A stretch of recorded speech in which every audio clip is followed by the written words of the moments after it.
ದುಡ್ಡಿರೋನು ಜೈಲಲ್ಲಿ ಇದ್ರೂ ಸಹ ರಾಜನ್ ತರಾನೇ ಇರ್ತಾನೆ.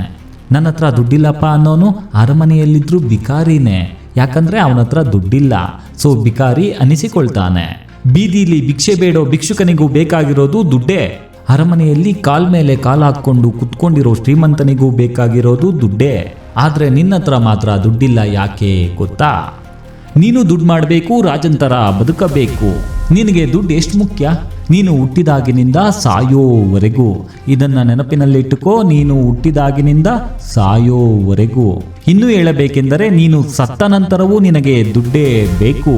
ಆದರೆ ಕೆಲವರು ಹೇಳುತ್ತಾರೆ, ಏನ್ ಗುರು ಯಾವಾಗ್ಲೂ ದುಡ್ಡು ದುಡ್ಡು ಅಂತ ಸಾಯ್ತೀಯಾ, ಸತ್ತಾಗ ಏನಾದ್ರೂ ತಗೊಂಡು ಹೋಗ್ತೀಯಾ ಅಂತ ಹೇಳ್ತಾರೆ. ಸಾಯೋವರೆಗೂ ಆದ್ರೂ ಬದುಕಬೇಕು ಅಲ್ವಾ? ಬದುಕಬೇಕು ಅಂದ್ರೆ ದುಡ್ಡು ಬೇಕು ಅಲ್ವಾ? ನೀವು ಸತ್ತ ಮೇಲೆ ನಿಮ್ಮನ್ನೇ ನಂಬಿಕೊಂಡು ಇರುವವರು ಸಹ ರೋಡ್ನಲ್ಲಿ ಬಂದು ಬೀಳಬೇಕಾ? ಅವರು ಬದುಕಬೇಕು ಅಂದ್ರೂ ಅವರಿಗೂ ದುಡ್ಡು ಬೇಕು ಅಲ್ವಾ? ಇದೆಲ್ಲ ಕತೆ ಒಂದು ಸೈಡಿಗಿರ್ಲಿ. ದುಡ್ಡು ಮಾಡೋದು ಹೇಗೆ ಅಂತ ಈಗ ಹೇಳ್ತೀನಿ ಕೇಳಿ. ಒಬ್ಬ ತರಕಾರಿ ಮಾರಾಟ ಮಾಡೋನು ದಿನಾಪೂರ್ತಿ ಬಿಸಿಲಿನಲ್ಲಿ ನಿಂತು ಅವನು ತಂದಿರೋ ತರಕಾರಿನ ಕಷ್ಟಪಟ್ಟು ಮಾರಾಟ ಮಾಡಿ ಸಂಜೆ ಮನೆಗೆ ಹೋಗುವಾಗ 500ರಿಂದ 1000 ತೆಗೆದುಕೊಂಡು ಹೋಗುತ್ತಾನೆ. ಅದೇ ಒಬ್ಬ ರೆಸ್ಟೋರೆಂಟ್ ಮಾಲೀಕ ಸ್ವಲ್ಪ ಜನರನ್ನು ಕೆಲಸಕ್ಕೆ ಇಟ್ಕೊಂಡು ಅದೇ ತರಕಾರಿಯಿಂದ ಅಡುಗೆ ಮಾಡಿಸಿ ಮಾರಾಟ ಮಾಡಿಸಿ ಸಂಜೆ ಮನೆಗೆ ಹೋಗುವಾಗ 15ರಿಂದ 20,000 ತೆಗೆದುಕೊಂಡು ಹೋಗುತ್ತಾನೆ. ಆದರೆ ಒಮ್ಮೆ ನೀವೇ ಯೋಚನೆ ಮಾಡಿ, ಈ ಸ್ವಿಗ್ಗಿ ಝೊಮ್ಯಾಟೊ ಅಂತಹ ದೊಡ್ಡ ದೊಡ್ಡ ಕಂಪನಿಗಳು ಅವರು ತರಕಾರಿನೂ ತರಲ್ಲ, ಅಡುಗೆನೂ ಮಾಡಲ್ಲ. ಆದರೆ ಅವರು ಮಾಡಿಕೊಂಡಿರುವ ಒಂದು ಪರ್ಫೆಕ್ಟ್ ಸಿಸ್ಟಮ್ ಇಂದ ದಿನಕ್ಕೆ ಕೋಟಿ ಕೋಟಿ ಸಂಪಾದನೆ ಮಾಡ್ತಾರೆ. ಈ ಪೂರ್ತಿ ಪ್ರಪಂಚದಲ್ಲಿ ಸಕ್ಸಸ್ಗೆ ಒಂದೇ ಕಾರಣ, ನ್ಯೂ ಥಿಂಕಿಂಗ್ ಇರಬೇಕು, ನ್ಯೂ ಕಾನ್ಸೆಪ್ಟ್ ಇರಬೇಕು, ನ್ಯೂ ಐಡಿಯಾಸ್ ಇರಬೇಕು, ನ್ಯೂ ಪ್ಲಾನಿಂಗ್ ಇರಬೇಕು. ಪ್ರತಿಯೊಂದು ನ್ಯೂ ನ್ಯೂ ನ್ಯೂ ಇದ್ರೆ ಸಕ್ಸಸ್ ಸಿಕ್ಕೇ ಸಿಗುತ್ತೆ.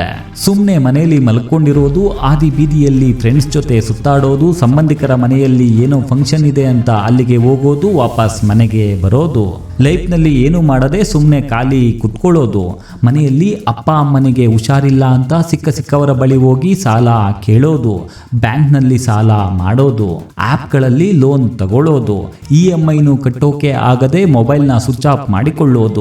ಅಯ್ಯೋ ದೇವರೇ ನನಗೆ ಯಾಕಪ್ಪ ಇಂಥ ಕಷ್ಟ ಕೊಡ್ತೀಯಾ ಅಂತ ದೇವರಿಗೆ ಕ್ವಶನ್ ಮೇಲೆ ಕ್ವಶನ್ ಮಾಡೋದು. ಕೊನೆಗೂ ನಿನ್ನ ನೋವು ಆ ದೇವರಿಗೂ ಅರ್ಥ ಆಗಲ್ಲ. ನೀನ್ ಸುಮ್ಮನೆ ಕುತ್ಕೊಂಡಿದ್ರೆ ಆ ದೇವರು ತಾನೇ ಏನ್ ಮಾಡ್ತಾನೆ ಹೇಳು? ಇದೆಲ್ಲ ಒಂದು ಜೀವನಾನ? ನಿನಗೆ ದುಡಿಯೋ ತಾಕತ್ತಿದ್ರೆ ಸಾಲದು. ಏನೇ ಆಗ್ಲಿ ಗುರು ನಾನು ಮಾಡೇ ಮಾಡ್ತೀನಿ ಅನ್ನೋ ಒಂದು ಮೈಂಡ್ ಸೆಟ್ ಮಾಡ್ಕೋ. ಏನೇ ಹೇಳು ಗುರು, ನೀನು ಏನೇ ಸಾಧನೆ ಮಾಡಬೇಕು ಅಂದ್ರೂ ಮೊದಲು ಅದಕ್ಕೆ ತಕ್ಕ ಹಾಗೆ ಮೈಂಡ್ ಸೆಟ್ ಮಾಡ್ಕೋಬೇಕು. ಯೋಚನೆ ಮಾಡ್ತಾ ಕುತ್ಕೋಬೇಡ. ಮುನ್ನುಗ್ಗು, ಸಾಧನೆ ಮಾಡಿ ಜೀವನದಲ್ಲಿ ದುಡ್ಡಿನ ಜೊತೆ ಬದುಕುವುದನ್ನು ಕಲಿತ್ಕೋ. ಈ ಹಾಳಾಗಿ ಹೋಗಿರೋ ಸಮಾಜದಲ್ಲಿ ಜನರ ಜೊತೆ ಬದುಕೋದನ್ನ ನೀನು ಹುಟ್ಟಿದಾಗಿನಿಂದ ಕಲಿತಿದ್ದೀಯಾ. ಆದರೆ ಈ ಕ್ಷಣದಿಂದಲೇ ಡಿಸೈಡ್ ಮಾಡು, ಬದುಕಿದ್ರೆ ದುಡ್ಡಿನ ಜೊತೆನೆ ಬದುಕೋದು ಅಂತ. ನೋಡು, ಒಂದು ಮಾತು ಹೇಳ್ತೀನಿ, ಇದು ಕಲಿಯುಗ. ಇಲ್ಲಿ ದುಡ್ಡಿಗೆ ಮಾತ್ರ ಬೆಲೆ.